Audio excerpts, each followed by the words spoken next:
The moment my heart shattered wasn't dramatic. There was no thunder, no ominous music, just the ordinary crunch of gravel under my tires as I pulled into the driveway of my ranch house outside Austin, exhausted from a 10-hour work marathon debugging a client's interface. Then I saw it. Or rather, I saw where it used to be. My Aunt Alice's rose garden, 200 square feet of antique heritage roses, bourbon roses, and climbing Cecil Brunner that had taken her 30 years to cultivate was gone, erased. In its place was a flattened patch of brown dirt, smooth as a putting green, with industrial rolls of artificial turf stacked at the edge like oversized carpet samples. A small bulldozer sat nearby, its bucket still caked with soil and what looked like shredded roots. I sat frozen in my car, hands still gripping the steering wheel, staring at the carnage. The garden had been right there this morning. I had passed it on my way out, noted the early blooms on the Madame Isaac Pereire. Now there was just nothing. My vision tunneled. I could not breathe. I stumbled out of the car, my laptop bag forgotten on the passenger seat, and walked toward the destruction on legs that didn't feel attached to my body. The air smelled wrong, like diesel and torn earth instead of the faint rose perfume that usually drifted through the yard on spring evenings. "Oh, you are home early." My father's voice cut through my shock like a hacksaw. "What do you think? Pretty impressive, right?" Arthur Bennett stood near the artificial turf rolls, hands on his hips in that self-satisfied pose he always struck when he thought he had done something clever. At 62, he still had the build of a former high school football player gone soft, broad shoulders, thick around the middle, with silver hair he kept meticulously groomed. He was wearing khakis and a polo shirt, like he was about to tee off at a country club instead of standing in the ruins of something irreplaceable. "What?" My voice came out strangled. "What did you do?" "Upgraded the property." He gestured grandly at the dirt. "Those thorny bushes were a liability, Skylar. Lowered the property value. Do you know how many times I have gotten scratched just walking past them? Pudding green, though now that is class. That is the kind of feature that says successful people live here." My mother, Kate, emerged from the house carrying 2 glasses of iced tea. She was 60 but dressed like she was trying to recapture 40 blonde highlights, too much jewelry, a tunic top that probably cost more than my monthly grocery budget. She had been pretty once, I think, before bitterness had settled into the lines around her mouth. "Skylar, don't just stand there gaping," she said, handing 1 glass to my father. "You could at least thank your father for improving your property. The neighbors are going to be so jealous." "Thank him?" I could barely form words. You destroyed Aunt Alice's garden. That garden was a bunch of weeds that attracted bees and took up valuable space," Dad interrupted, taking a long drink of his tea. "Your aunt had no sense of modern landscaping. This is a ranch property, Skylar. It should look refined, not like some overgrown cottage in the English countryside. Those roses were heritage plants." My hands were shaking. Some of them were over 50 years old. "Aunt Alice is dead," Mom said flatly. "And she left you the house, not her garden hobby. Frankly, I think she would be pleased to see the property being managed by people with actual taste." The workers were already unrolling the turf. One of them glanced at me, saw my face, and quickly looked away. They had been paid to do a job. They did not care that they had just bulldozed my last tangible connection to the only family member who had ever actually loved me. "You had no right." My voice cracked. "This is my house. You had no right to." "No, right?" Dad's face darkened. He took a step toward me, and I instinctively took a step back. "I am your father. I have been living under this roof for 2 years, paying my dues, putting up with your rules and your attitude. I have every right to make improvements that benefit the household. Or, did you forget that you invited us to live here?" That was the spin, wasn't it? I had invited them. The truth was messier, and it sat in my stomach like a stone. 2 years ago, my parents had declared bankruptcy. Dad's investment opportunities, which I had learned meant gambling on penny stocks and lending money to his equally broke friends, had finally caught up with them. They had lost their house in the foreclosure. Mom had called me crying, saying they were going to be homeless, that Dad's knee was too bad for him to work anymore, that they just needed somewhere to stay for maybe 3 months. Tops, while they figured things out. And I, like an idiot, had said yes. Aunt Alice had died 8 months before that, leaving me her custom brick ranch house on 3 acres of Texas hill country. The property was worth over $1 million, a ridiculous windfall for a 28-year-old UX designer who had been living in a cramped apartment in downtown Austin. The property taxes alone were $25,000 a year, but I had been managing. Remote work paid well, and I had been careful. When my parents asked to stay temporarily, I had convinced myself it was the right thing to do. Filial duty, family obligation, all those things that had been drilled into me since childhood. 3 months became 6. 6 became a year. Now it was 2 years, and they had completely taken over. They had moved into the master wing, the entire east side of the house, with its spa, bathroom, and private patio, claiming Dad's bad knee meant he could not handle stairs. Never mind that my home office was upstairs, and I had to climb those stairs a dozen times a day. Never mind that I had watched Dad take those same stairs just fine when he wanted to raid the storage closet for my aunt's vintage bourbon. They contributed exactly $0 to household expenses. No groceries, no utilities, no property tax. When I had tried to bring it up, delicately, Mom had cried and said I was punishing them for being poor, and Dad had gone silent and cold for 3 days until I apologized. They treated the house like it was theirs. They threw parties. They rearranged furniture. They criticized my decorating choices, my cooking, the friends I invited over, and I had let them. Because I was weak. Because I did not know how to say no. Because some broken part of me still believed that if I was just good enough, patient enough, generous enough, they might finally act like parents, instead of parasites. But this was different. The rose garden wasn't just plants. It was Aunt Alice's legacy. It was the place I had spent summers as a kid, helping her prune and mulch, listening to her stories about each variety, the Madame Hardy she had gotten from a nursery in France, the Reine de Violette that had survived the freeze of '89, the climbing Don Juan that covered the arbor where she had scattered my uncle's ashes. It was the only place on the property that still felt like hers, like mine, and they had bulldozed it to install a freaking golf course. I want it put back, I said, and my voice came out harder than I had ever heard it. I want you to call these workers off, return the turf, and figure out how to restore what you destroyed. Dad actually laughed. Put it back? Skylar, those plants are in a dumpster halfway to the landfill by now. What is done is done. Then you can replace them. There are heritage rose nurseries. You can... I am not spending a dime on those thorny death traps, Dad said. He set his tea glass down on the patio table with a decisive thunk. The pudding green is happening. The turf is already paid for your credit card, by the way, since you are the one with the account access. You are welcome. The ground tilted under my feet. You used my credit card? It is a household expense, Mom said, like this was obvious. The card you gave us for emergencies. A pudding green is not an emergency.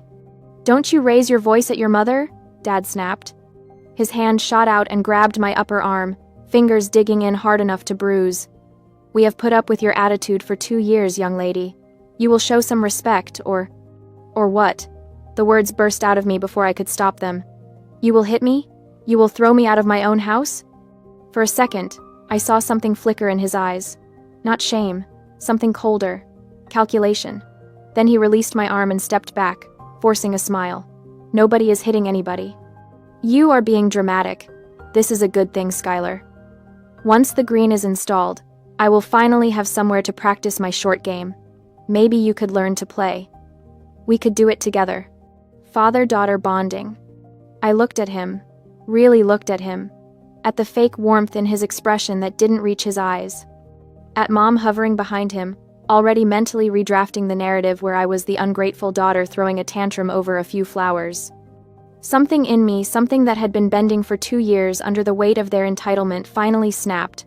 Not broke, snapped. Like a bowstring pulled too tight, releasing all that stored tension in one sharp moment of clarity. Get off my property, I said quietly.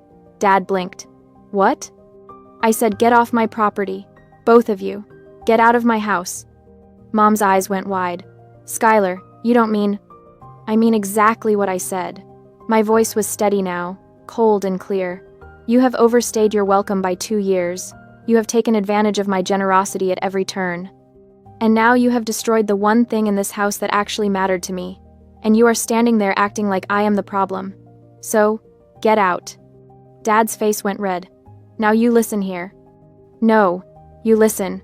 I pulled my arm free from where his fingers had left white marks on my skin. This is my house. My name on the deed. My property taxes keeping the lights on. And I want you gone. For a heartbeat, I thought he might actually leave. Might grab Mom and storm off in a huff and give me the gift of an easy exit. Instead, he smiled. It was the kind of smile a cat gives a cornered mouse. No, he said simply. Excuse me? I said no. He picked up his tea again, took a leisurely sip. We are not leaving. This is our home now. You invited us. We are established residents with tenant rights. If you want us gone, you will have to evict us, and good luck with that. Do you know how long an eviction takes in Texas? Especially for elderly tenants with medical conditions? He tapped his knee. My lawyer says we have got a strong case for hardship exemption. The world tilted again. Your lawyer? Did you think we were stupid? Mom chimed in, saccharine sweet. We have been consulting with an attorney for months, Skylar. You cannot just throw us out on the street. That is illegal. They had been planning this, consulting lawyers, establishing residency rights, while I paid for their food and their electricity and their damn putting green. I had thought I was being kind. Turns out I had been played. Dad turned back to the workers. Gentlemen, let's get that turf laid. I want to practice my stroke before sunset. I stood there, alone in the yard, watching them install artificial grass over the grave of my aunt's roses. For the first time in my life, I understood what real hatred felt like, but I did not cry. Not yet. I walked back to my car, grabbed my laptop bag, and went inside, up the stairs to my office. I closed the door, locked it, and sat down at my desk. Then, and only then, did I let myself fall apart. I allowed myself exactly 10 minutes of grief before the survival instinct kicked in. Then I washed my face, drank a glass of water, and got back to work. Work was the one thing I could control. My design portfolio, my client relationships, my income, those were mine. My parents could not touch them, or so I thought. The presentation was scheduled for 2 p.m. Final pitch for a major healthcare app redesign, 6 months of work, culminating in 1 hour-long Zoom call with the executive team. If they signed off, I would invoice $45,000. Enough to cover the property taxes and put some breathing room back in my savings account after 2 years of supporting 3 people on one income. I spent the morning rehearsing, triple-checked my slides, made sure my lighting was good, my background professional, my internet connection stable. I even put a note on my office door. Important client call 2 to 3 p.m. Do not disturb. At 1:55, I logged into Zoom, muted myself, and waited for the clients to join. By 2:05, all 8 executives were on the call. I unmuted, smiled professionally, and launched into my presentation. Good afternoon, everyone. Thank you for taking the time today.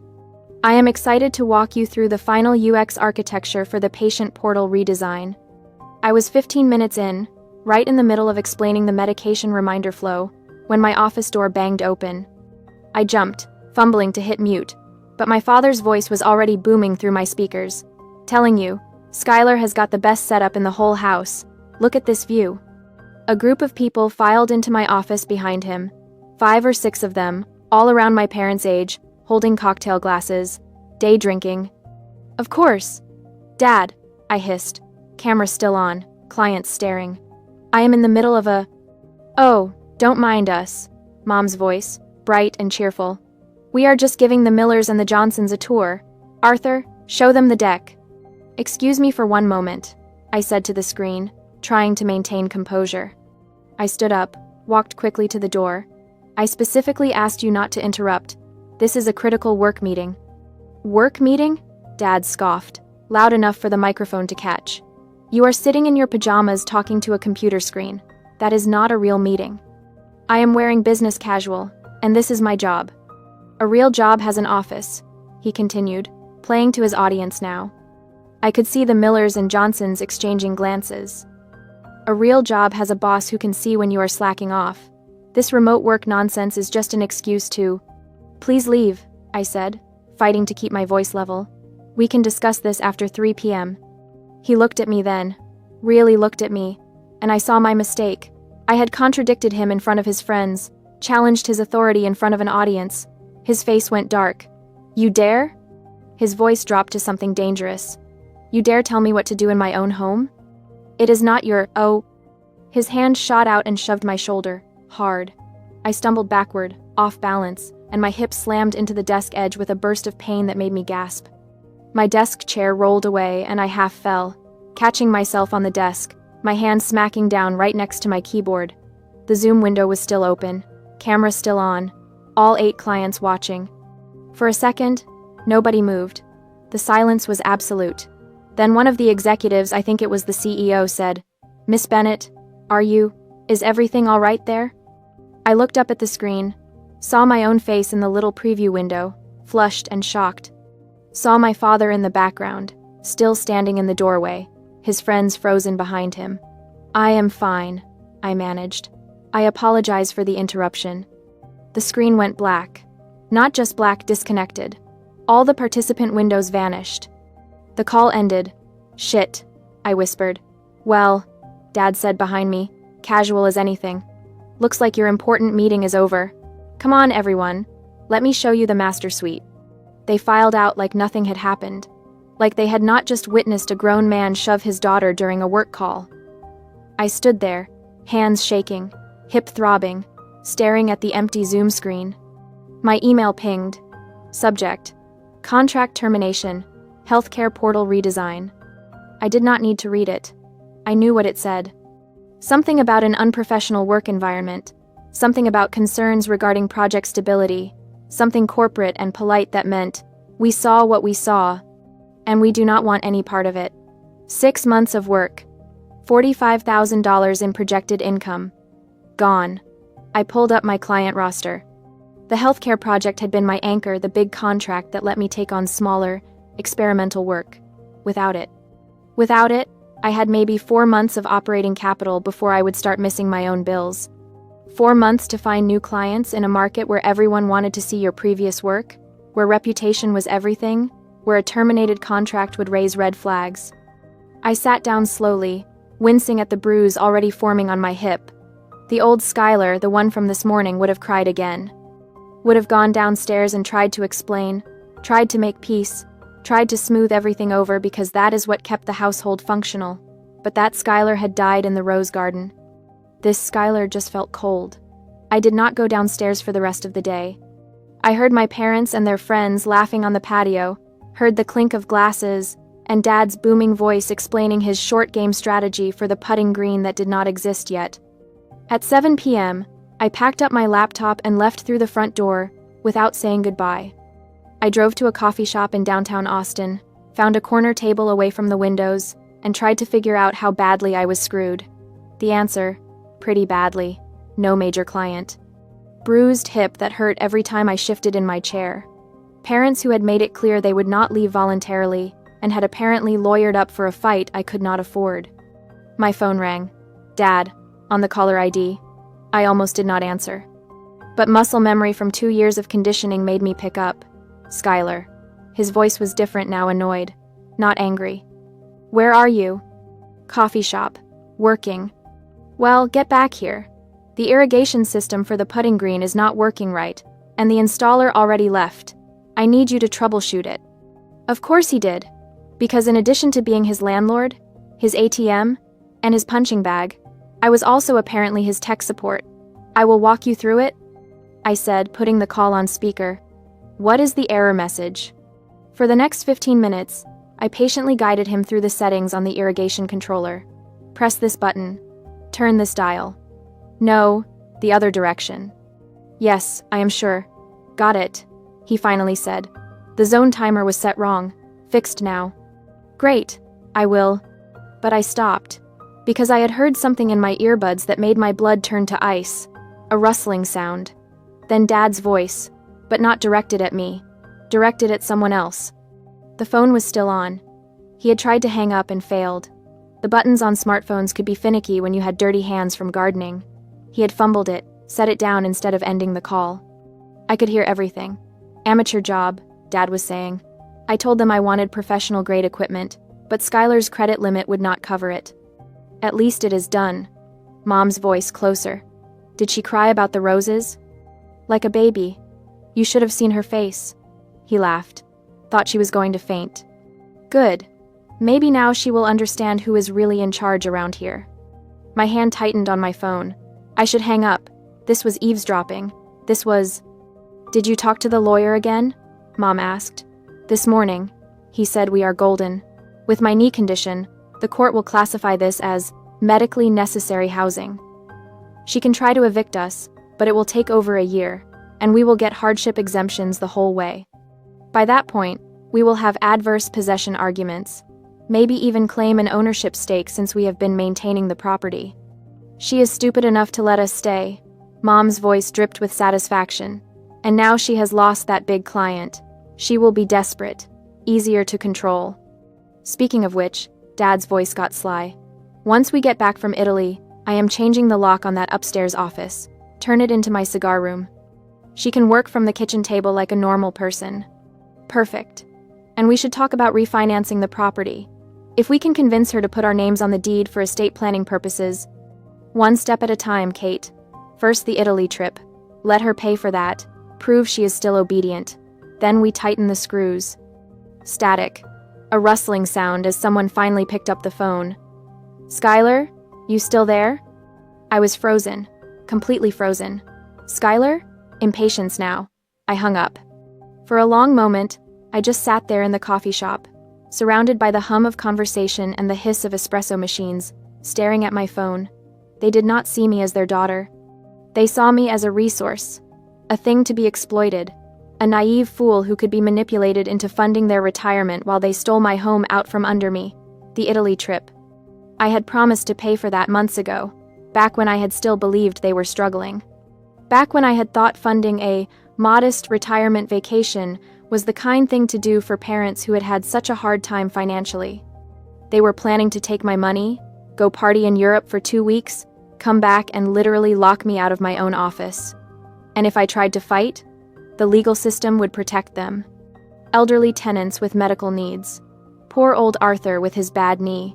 Poor old Kate who had never worked a day in her life and would not know how to survive without someone to leech off. The old Skylar would have felt trapped.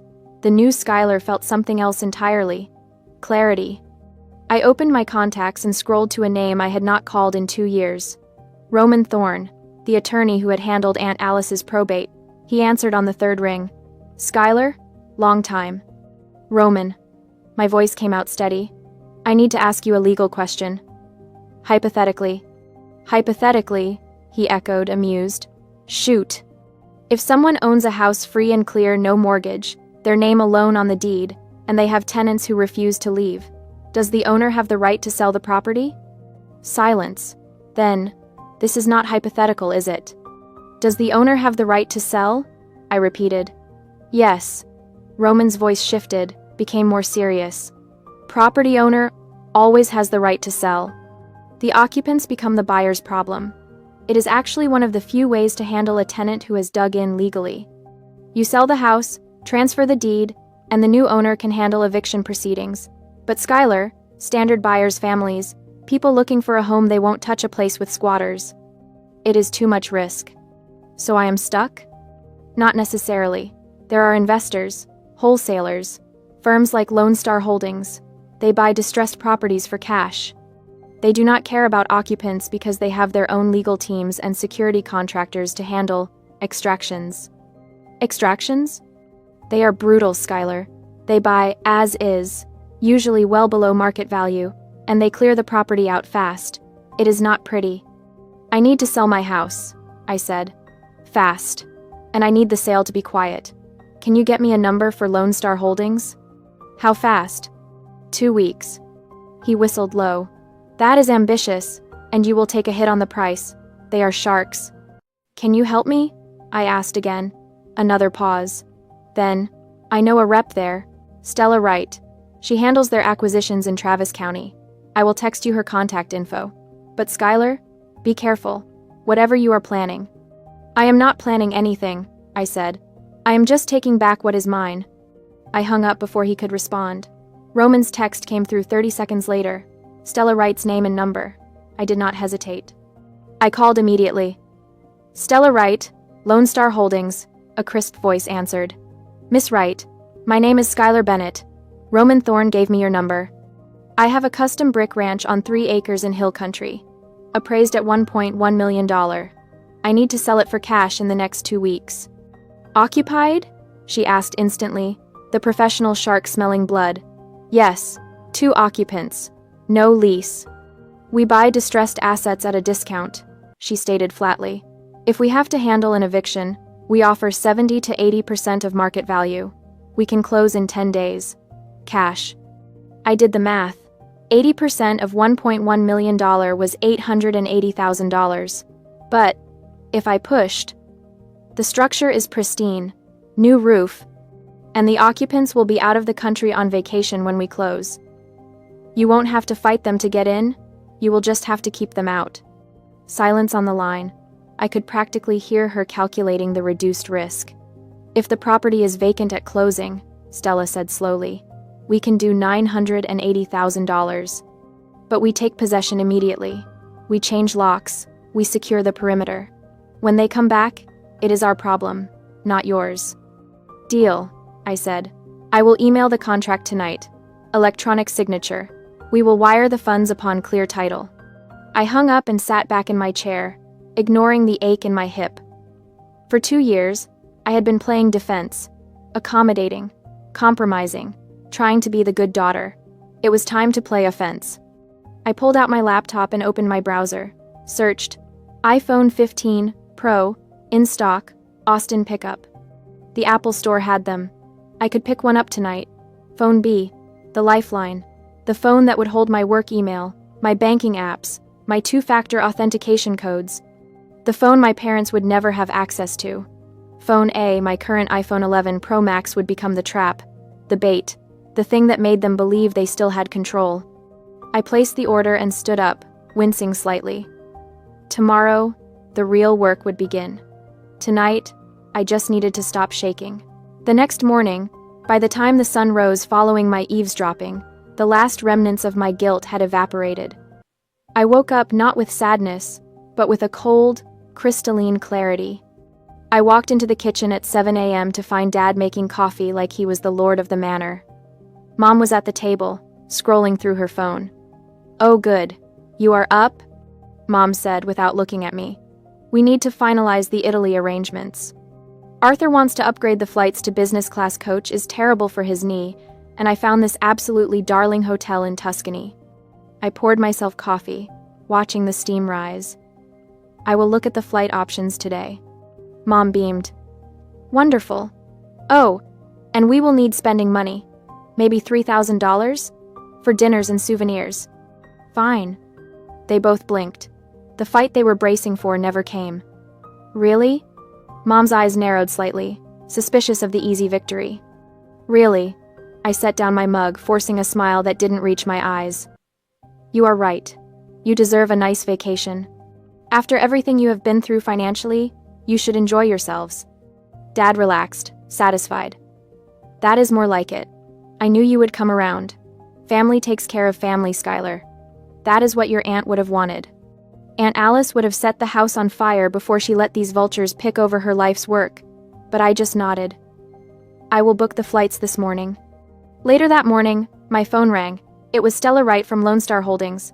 We have reviewed the title, she said, businesslike and cold. It is clean. We are ready to move forward. The contract is in your inbox. $980,000 cash. Closing date is set for Friday the 14th. Excellent. Just to reiterate, Miss Bennett, we are buying this as an investment vehicle. The moment funds are wired, our security team takes control of the asset. We do not tolerate trespassing. You are sure the occupants will be gone? They leave for Italy in 48 hours, I confirmed. The house will be empty. Perfect. Sign the papers and we are in business. After hanging up, I sat at my desk. $980,000. Combined with my savings, I would have nearly $1 million. Enough to disappear. Enough to start over. But first, I had to get them on that plane. The next 2 days were a masterclass in deception. I played the submissive daughter perfectly. I upgraded their flights to business class. I booked the 5-star hotel with the vineyard views. I transferred $3,000 to Mom's checking account. I even helped Dad pack his golf clubs he had wanted to bring them, for networking, but Mom vetoed it due to baggage fees. "Leave the clubs home, Arthur," she had commanded. "We are going to wine country, not Street Andrews." He had grumbled but complied, leaving the heavy bag in the garage. I made a mental note. The clubs stay here. The morning of their departure arrived in a pre-dawn haze. I drove them to the airport at 4 a.m. The trunk was packed with 3 huge suitcases for a 2-week trip. At the departure's curb, Mom gave me a perfunctory hug that smelled of expensive perfume. "You be good while we are gone. Keep the house clean." Of course. Dad turned back before wheeling his suitcase through the sliding doors. "Remember," he said, "the pudding green needs to be watered twice daily. Don't let the artificial turf dry out. And fix that sprinkler head by the time we get back." "Yes, sir." I kept my head down, voice meek.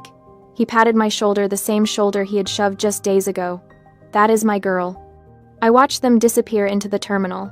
The moment the automatic doors hissed shut behind them, the submissive mask dropped from my face. I got back in my car, and as I merged onto the highway, a laugh bubbled up from my chest. It wasn't a happy sound. It was dark, sharp, and jagged. I drove home, watching the sky lighten from black to pale gold. By the time I pulled into the driveway, the sun was fully up, casting long shadows across the hated pudding green. I pulled out my phone and checked the flight status. Departed. I went inside, made a fresh pot of coffee, and opened my laptop. The email from Stella was waiting. Subject: contract, countersigned, closing initiated. I read it twice. Then I stood up and looked around the house. My house. Not for much longer. The silence that settled over the house the moment their plane took off was profound, as if the walls themselves were finally exhaling. I did not waste a single hour.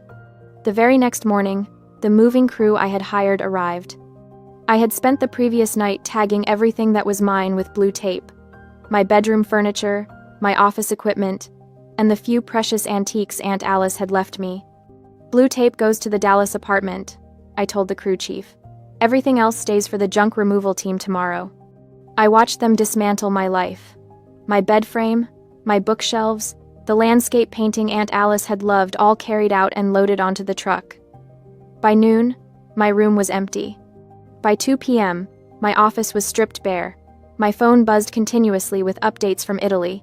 Mom sent photos of their hotel suite. Dad sent a picture of his business class meal. They were living it up, completely oblivious that the foundation of their life was being disassembled across the ocean. I replied with enthusiastic emojis, feeding their ego one last time. When the movers left for Dallas, I stayed behind for one final, crucial task. I went into the garage where Dad's golf club sat in the corner. It was an expensive set, tailor-made irons, a Callaway driver, a Scotty Cameron putter housed in a premium leather bag. He loved these clubs more than he loved most people. I unzipped the main cover and pulled the irons out, laying them carefully on the concrete floor. Then, I took the device I had prepared, my old iPhone 11 Pro Max, connected to a brick-sized 50,000 mAh camping power station. I had set the phone to low power mode, disabled data roaming, and turned the ringer volume to the absolute maximum. I wrapped the phone and the battery brick in a layer of bubble wrap to prevent them from rattling, then dropped the package into the deepest well of the golf bag right at the bottom, where the club grips usually rested. I jammed the clubs back in one by one. The shafts locked the device in place, burying it under layers of graphite and steel. Even if someone unzipped every pocket, they would not find it. To get to that phone, Dad would have to dump his entire precious set onto the ground.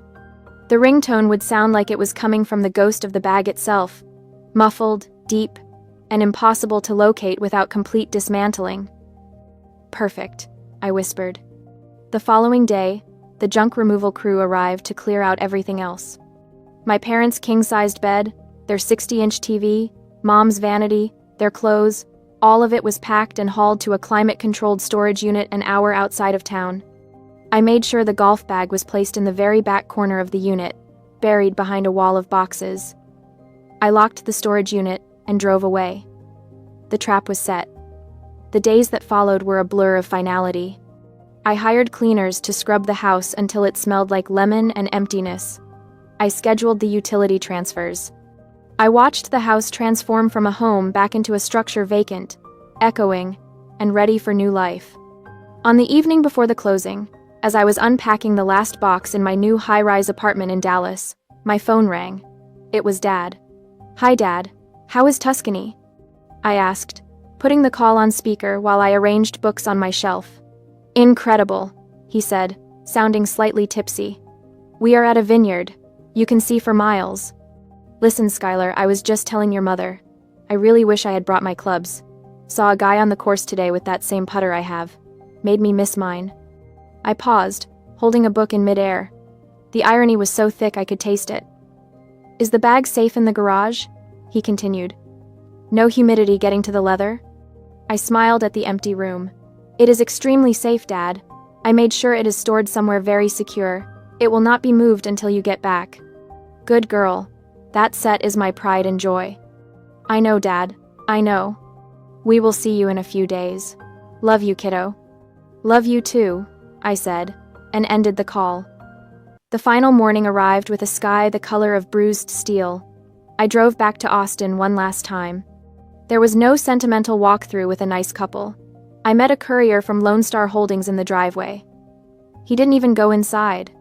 He just took the keys, handed me a packet of final disclosures, and checked the property off on his iPad. "Asset secured?" he muttered into a Bluetooth headset. "Boarding crews will be here at 1,400 hours. ASIN." Before I left the house for the last time, I stopped at the smart home control panel in the hallway. Fingers flying across the screen, I initiated the ownership transfer protocol. I deleted user, dad and user, mom. I wiped the entry logs. Finally, I disabled the remote notification system. When my parents eventually returned and tried their old code, no alert would come to my phone, no chime would welcome them. Just a cold, red light blinking, access denied. The house was no longer intelligent. For them, it was now just a fortress specifically designed to keep them out. We met at the title company at 1 p.m. The room smelled of stale coffee and printer toner. I signed page after page of legal documents, each signature severing a tie to my past. At 2:51 p.m., my phone buzzed. Wire transfer received. $947,382.19. The money was real. The house was gone. The deed was done. I walked out of the office building and into the blinding Texas afternoon sun. My parents were still in Italy, sleeping off a wine hangover, completely unaware that they were now homeless. I got into my car, turned on the radio, and drove toward the highway. I did not look back. 3 days drifted by in a strange, suspended reality. I knew what was coming, but the waiting was its own form of torture, the good kind, like anticipating the punchline of the world's longest, most expensive joke. I threw myself into work, reached out to old clients, pitched new projects, rebuilt the professional reputation my parents had damaged. The apartment in Dallas became my command center. Coffee at dawn, design work until noon, afternoon meetings via Zoom with my camera on and my background carefully neutral. Nobody needed to know I had just sold my house. Nobody needed to know I was hiding. Then came the 14th day, Judgment Day. I woke up at 6 a.m., too anxious to sleep. Checked the flight status on my laptop. On time. Arrival at Austin Bergstrom at 8:19 p.m. Lone Star Holdings had taken possession of the property 4 days ago. According to Stella, their asset preservation team had already been through. They had secured the perimeter, drained the pool to save on maintenance, and posted signage. I spent the day in a state of hyper-awareness, watching the clock tick toward evening. At 7 p.m., I ordered takeout and barely touched it. At 7:45, I started refreshing the flight tracker obsessively. Landed, 8:19 p.m. They were home. Or rather, they thought they were going home. I imagined them collecting their luggage, tired but happy. Tanned from the Italian sun, full of stories about art and wine and la dolce vita. The line at customs was notoriously long at this hour, and baggage claim would take forever with their oversized suitcases. At 9:45 p.m., I pulled up the home security camera app on my phone, the one connected to the Ring doorbell I had installed last year. I still had admin access, The investment firm hadn't swapped the hardware yet, only the locks. I watched the dark driveway, the empty porch, the house sitting silent under the exterior lights. At 10:05 p.m., headlights appeared. A taxi pulled into the driveway. I watched the grainy footage as both passenger doors opened. My parents climbed out, Dad stretching his back, Mom already directing the driver to help with luggage. They paid. The taxi drove away. Then they were alone in the driveway, surrounded by suitcases, staring at their kingdom. Dad walked to the front door first, pulling out his phone to access the code I had given him 2 years ago. He punched it into the smart lock keypad. Red light. Access denied. He tried again, slower this time. Same code, carefully entered. Red light. Kate, what is the door code? His voice carried through the Ring doorbell's audio, tinny but clear. Same as always, 5283. Your birthday. He tried it a third time. Red light. Access denied. Is your phone acting up? Mom asked, pulling out her own phone. Use mine. She tried. Red light. I watched Dad's face cycle through confusion, annoyance, then the first flicker of fear. Maybe the battery died, Mom said uncertainly. Try the back door. They left their luggage on the front porch, suitcases full of Italian souvenirs and dirty laundry, and walked around the side of the house. I could not see them anymore, but I knew what they would find. All the doors locked, all the codes changed, all their access revoked. A minute later, they reappeared on camera. Dad was on his phone now, pressing it to his ear with increasing agitation. Calling me, calling phone A. In a storage unit an hour away, my old iPhone 11 Pro Max began to ring. The sound would be muffled by the golf bag, distorted by the enclosed space, but it would ring, and ring, and ring. No voicemail picked up. I had disabled that feature. They would just hear it ring endlessly, a phone that was clearly on but mysteriously unanswered. I watched Dad pull the phone from his ear, stare at it, and try again. Ring, ring, ring. On my end, I saw the missed call notification appear on phone B, forwarded from my old number, but I did not answer. Dad tried the back door again, this time rattling the handle aggressively. Then he walked to the large sliding glass door that led from the patio to the living room. He pressed his face to the glass, hands cupped around his eyes to see through the reflection. I saw him go completely still. Then I saw him stagger backward, nearly falling. Kate. His voice had gone thin. Kate, look. Mom hurried over, peered through the glass. The living room was empty. No furniture, no TV, no curtains. Just bare walls and hardwood floors reflecting the exterior lights. What? Mom's voice cracked. What happened to where is all our... Suddenly, the darkness of the driveway was cut by high-beam headlights. A black SUV, unmarked and sleek, pulled up right behind their luggage, blocking the exit. A man stepped out. He wasn't a neighbor. He wasn't a friendly architect. He was wearing a dark suit that looked expensive, and a demeanor that looked lethal. He held a clipboard. "Can I help you?" the man asked.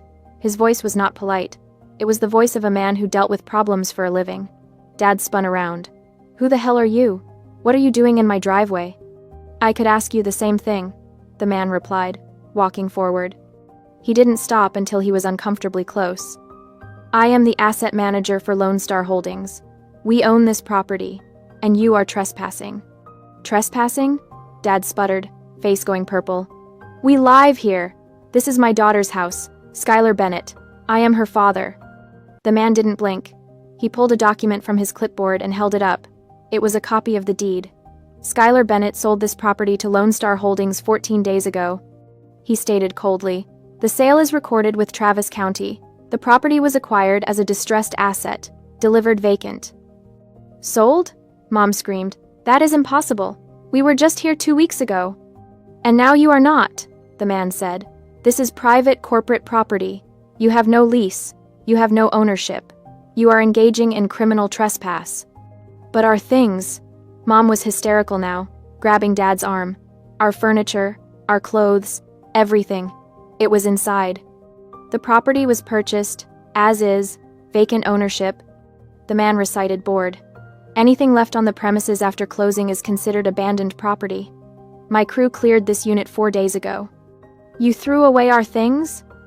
Dad lunged forward, his face contorted with rage. "I will sue you! I will sue this whole damn company!" The man didn't flinch. He just tapped his earpiece. "Dispatch, I have 2 hostiles at the acquisition site. Send local PD for criminal trespass removal." He looked back at Dad. "I have a security team 2 minutes out, and the sheriff is on speed dial. You can leave now, voluntarily, or you can leave in the back of a squad car. Your choice." "This is fraud!" Dad yelled, though his voice was shaking. "My daughter wouldn't." "Your daughter signed the closing documents electronically and wired the title," the man interrupted. He pulled a business card from his pocket and flicked it toward Dad. It landed on the concrete. "Here's the number for our legal department. Do not come back here. If you step foot on this lot again, you will be arrested." He turned to the SUV driver. "Get the bags off the porch. Put them on the curb." 2 large men got out of the SUV. Without a word, they walked past my stunned parents, grabbed the expensive Italian suitcases, and marched them down the driveway to the public street, dumping them on the asphalt. "You have 5 minutes to vacate the premises," the asset manager said, checking his watch. I watched my parents stand there in the driveway, utterly defeated. The power dynamic had shifted so violently, they couldn't process it. This wasn't a family squabble. This was corporate machinery crushing them. Dad tried calling me again. In the storage unit, my old phone rang and rang and rang. "She is not picking up," he whispered, staring at the phone. "Arthur, the police," Mom whimpered, looking at the stone-faced men guarding the house. "We have to go." Dad grabbed their suitcases from the curb, his movements jerky and desperate. Mom stood frozen until he barked at her to help. Together, they dragged their luggage down the road, away from the house that was now just a line item in an investment portfolio. The Ring camera watched them vanish into the darkness. The asset manager watched them go, then turned and walked back to his SUV. I closed the Ring app and sat back on my couch, hands shaking slightly. It was done. I waited exactly 1 hour. Let them check into whatever hotel they had found. Let them try calling me a dozen more times, hearing that maddening ringtone echoing from somewhere they could not reach. Then I opened my email on phone B and composed a message. The subject line was simple: regarding the house. Dear Arthur and Kate. By now you have discovered that the ranch house has been sold. I am sure this comes as a surprise, but I want to assure you that everything was done legally and properly. The property was mine to sell, and I exercised that right. I sold the property to Lone Star Holdings, an investment firm specializing in distressed assets. They are not the kind of people you can manipulate or bully. As you have likely discovered, they have strict policies regarding trespassing. I understand you are probably looking for your belongings. They have been safely moved to a climate-controlled storage unit. The address is Location B address.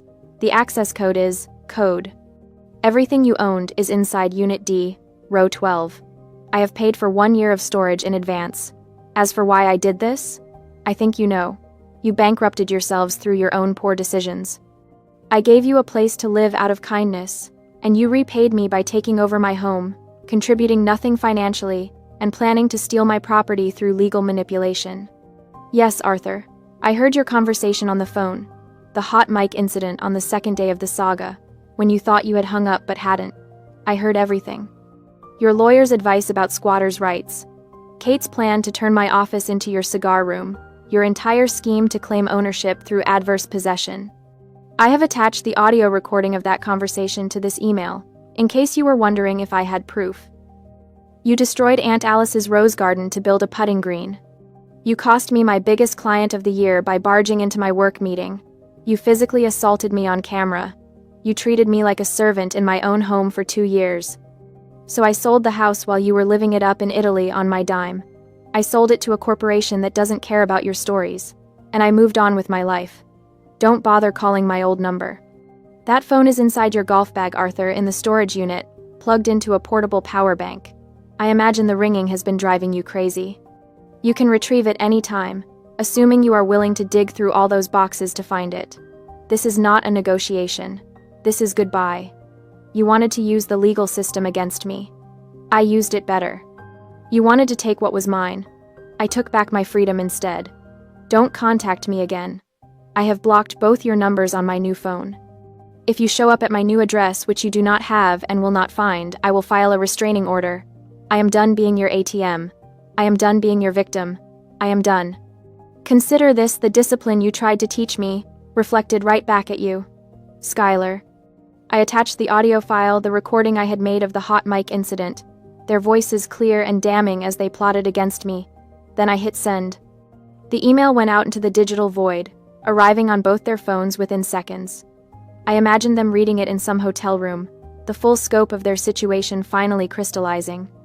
No house to return to, no daughter to manipulate, no easy path forward, just a storage unit full of their belongings and the consequences of their own greed. My phone buzzed immediately. Text message from an unknown number, probably Dad using the hotel phone or a friend's cell. You ungrateful little snake. After everything we did for you, after we raised you, you owe us everything. I blocked the number without responding. Another text, different number. Mom this time. Skylar, please. You don't understand. We have nowhere to go. We are your parents. You can't just abandon us. Please call us back. We can fix this. We can talk. Blocked. More messages came in over the next hour, from various numbers, friends' phones, probably. Increasingly desperate, then angry, then threatening, then desperate again. I blocked them all. Around midnight, a voicemail appeared on my new phone. I do not know how they got the number, probably from an old contact list or emergency form somewhere, but I listened to it. Dad's voice, slurred from alcohol or exhaustion or both. Skylar, it is your father. We need to talk. This is insane. You can't do this to family. We made mistakes, okay? I admit that. Maybe we pushed too hard. But you are our daughter. We love you. Does not that count for something? Call me back, please. We are at the extended stay on Route 183, room 247. We just need a place to stay while we figure this out. That is all. Just call me. I saved the voicemail, not to respond to it, but as evidence in case they tried to cause legal trouble later. Then I turned off my phone and went to bed. The next morning, I woke up to 37 missed calls and 52 text messages, all from numbers I did not recognize. I deleted them all without reading. Then I opened my banking app. The $947,382 was still there, solid and real. I transferred $250,000 to a high-yield savings account. Set aside $150,000 for estimated taxes on the sale. The rest stayed liquid for living expenses and business investment. I had a consultation call at 10 a.m. with a potential new client, a startup needing a complete UX overhaul. I showered, made coffee, set up my laptop in my home office. The call went perfectly. They loved my portfolio. We discussed timeline and budget. By 11 a.m., I had a signed contract for $30,000. After the call, I stood by my floor-to-ceiling windows, looking out at Dallas. The city stretched out below me, full of possibility, full of people who did not know my history, did not know my parents, did not care about anything except the quality of my work. I was anonymous here, free here. My phone buzzed. Stella Wright. Security team reported the removal. Smooth. House is currently being boarded up for renovation. Pleasure doing business with you, Skylar. I am perfect, I typed back. Thank you for everything. Fresh start. That is exactly what this was. I thought about Aunt Alice, about her rose garden and her kindness and the inheritance she had left me. She had wanted me to have security, to have a beautiful place to build my life. My parents had turned that gift into a prison, so I had burned it down and walked away. And if the fire also burned them? Well, they had lit the match when they destroyed those roses. I spent the rest of the day working, planning, building, sketched out designs for my new client, updated my portfolio website, researched apartments in Dallas that allowed long-term leases. My parents kept calling. I kept blocking. By evening, the calls slowed. Maybe they had finally understood I meant what I said. Maybe they had found a friend to take them in. Maybe they had checked into that extended stay hotel and were trying to figure out their next move. I did not know. I did not care. That night, I ordered expensive takeout sushi from a place I had been wanting to try, poured myself a glass of wine, ate dinner while watching the city lights come on one by one across the Dallas skyline. Somewhere out there, my parents were dealing with the consequences of their actions. Somewhere out there, Lone Star Holdings was gutting the house for profit, And I was here, in my own space, eating good food, and thinking about the future. For the first time in 2 years, I felt like myself again. Not the doormat daughter who could not say no. Not the victim who accepted abuse as the price of family. Just Skylar. Free, solvent, and utterly done with their bullshit. I raised my wine glass in a silent toast to Aunt Alice, wherever she was. I hope you understand, I thought. I hope you would have done the same thing. The city lights twinkled back at me, beautiful and indifferent, and I smiled. 4 months have drifted by since that fateful night, carrying the past away like leaves on a river. I am sitting on the balcony of my apartment in Dallas, watching the sunset paint the skyline in shades of amber and rose gold. The air here is different, quiet, peaceful. No sound of golf clubs clanking against the garage wall at 6 in the morning. No raised voices demanding I make dinner or do their laundry. Just the gentle rustling of wind through the leaves of my newly planted rose bushes. They are arranged in large ceramic pots along the balcony railing, 6 of them, each one carefully selected to mirror Aunt Alice's original garden. David Austin roses, mostly. The same pale pink Eden climbers, the same deep crimson Munstead woods. I water them every morning, checking for new blooms with the same reverence Aunt Alice used to show. It is not the same as having 3 acres of garden space, but it is mine, all mine. The studio is thriving. I used a significant portion of the house proceeds $200,000 to open Bennett Design Co. in downtown Dallas. Glass walls, exposed brick, standing desks with dual monitors. I hired 2 junior designers and a project manager. We specialize in UX, UI for healthcare apps, and we are already booked out 3 months in advance. Turns out, when you are not spending 16 hours a day being someone's unpaid servant, you have the energy to build something remarkable. My phone buzzes the new iPhone 15 Pro, the one that holds my actual life. It is a text from Roman Thorne, my attorney. Thought you would want to know. Arthur called my office again today. 5th time this month, still threatening to sue Lone Star Holdings. I heard their legal team sent him a cease and desist for harassment. He has no legal standing. The house was yours. The sale was legal. Have a good evening, Skylar. I smile, setting the phone down on the wrought iron table. I can picture Dad's face, red and sweating, probably calling from whatever cheap cell phone he managed to scrape together. The irony is not lost on me. According to my former neighbor Carol, who still texts me updates because she is delightfully nosy, my parents are renting a 3rd-floor walk-up in a run-down apartment complex on the east side of Austin. No elevator. 3 flights of stairs. Every single day. Apparently, the money they made from selling those few bottles of Italian wine, the Brunello and Barolo they had been so proud of, purchased with money they didn't earn, only covered about 3 months of rent. After that ran out, they had to dip into what little savings they had left from Dad's failed retirement fund, the same fund they had decimated with their entrepreneurial ventures and golf club memberships. Carol told me Arthur's knee is worse now. All those stairs. He uses a cane, she said. Kate does all the grocery shopping, because he can't make the climb more than once a day. I should feel guilty. I wait for it, that gnawing sensation in my stomach that used to come whenever I disappointed them. It does not come. Instead, I stand and walk to the railing, running my fingers over the soft petals of a newly opened bloom, Aunt Alice's roses. Her legacy continued in a different form. I hope you understand. I whisper to the wind, to her memory, to whatever part of her might still be watching. I did not sell your house to hurt them. I sold it to save myself. The house was never just brick and mortar. It was a trap, a golden cage they had built around me with manipulation and guilt. Aunt Alice didn't leave me that property so I could become my parents' retirement plan, their live-in maid, their punching bag when things didn't go their way. She left it to me so I could have freedom, security, a foundation to build my own life. And that is exactly what I did. I water the roses as the sun disappears below the horizon, the city lights beginning to twinkle like stars.